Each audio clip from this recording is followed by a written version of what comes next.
मित्रांनो, स्वागत आहे तुमचं मेकॅनिकल ऑटो या यूट्यूब चॅनलमध्ये. मित्रांनो, आजचा व्हिडिओ जो आहे तो आपल्या बऱ्याच शेतकरी बांधवांनी कमेंट केली होती की काकऱ्यापाळी जी आहे ती किती फुटी ट्रॅक्टरसाठी पाहिजे नाही. मित्रांनो, आज आपल्याकडे टार्गेट आहे आणि ह्या तुम्ही पाहू शकता ही काकऱ्यापाळी आहे.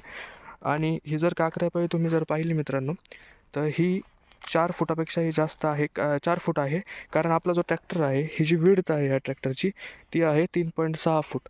म्हणजे आता 3.6 फूट जर ट्रॅक्टर आहे तर तुम्ही पाहू शकता काकऱ्यापाई घेताना कोणत्या गोष्टी लक्षात ठेवायची की हे पाहू शकता तुम्ही, हा जो टायर आहे आणि हा एक फन जो आहे तो टायरच्या लाईनमध्ये की टायरच्या लाईनच्या बाहेर येतोय.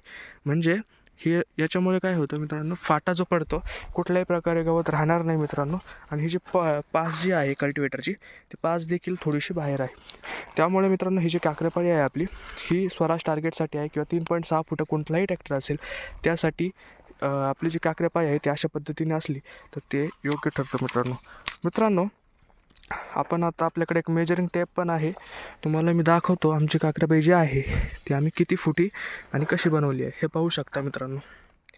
ही 4.2 फूट मित्रांनो, ही जी आपली काकऱ्यापाळी आहे ही 4.2 फूट आहे मित्रांनो. आणि आपला जो ट्रॅक्टर आहे तो 3.6 फूट आहे मित्रांनो.